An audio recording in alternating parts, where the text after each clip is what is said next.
Characters in books should not be defined by their disability. Now, I say this as a person who was diagnosed with Tourette syndrome at the age of 10. I would twitch, make loud noises, and I hated it. I have permanent nerve damage in my neck to this day because of how often I would jerk my head, and it's very painful. I don't say this often. This is the first time I've ever mentioned that I have Tourette syndrome. I also have ADHD, OCD, and I used to have a major stutter growing up. And I hated life. I hated everything about it, and I was mocked at. I hated any presentation I had to give to the class in school because of all my different disabilities that I had. I didn't let that define me. On this channel, I think you'll see that I don't usually talk about those type of things because I would rather be known as someone who talks about fantasy, science fiction. I want people to know who I am and what I like and dislike rather than just something I was born with that I had no control over. It's totally fine if other people do talk about that. I think raising awareness is great, but I don't want that to be my defining characteristic. And the same thing in books and movies. If someone has a limitation, I like to see how they overcome that. I like to see how they respond. Do they get depressed because of it?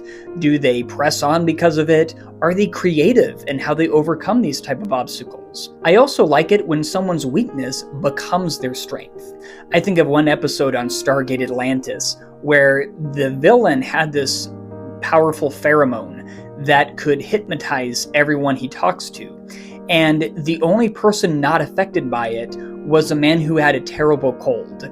He was sneezing and sniffing and he couldn't smell a thing.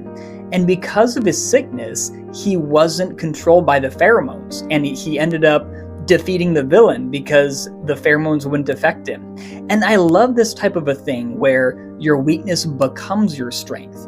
And I'm completely fine with weaknesses and disabilities in books and movies, but I don't like that to be their only identity. Like, this is the crippled man, this is the deaf person. Show me how that disability shows their characteristic.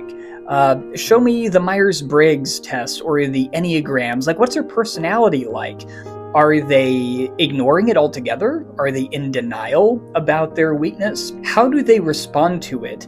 And how do they carry themselves? Are they ashamed of it? Are they trying to hide it? Do they embrace it? Do they just ignore it or not care about it? All those type of things show me what type of a person they are. In my novel, I have a girl with ADHD, and because she has a wandering mind, she ends up resisting hypnotism because her mind wanders and the other person can't get a hold on her mind. And I like this type of thing where you show their weakness and you have it become their strength. So if you're a writer, don't just say this is the person with the disability. Don't let that be the main thing. Have it be an important part, but not the only part.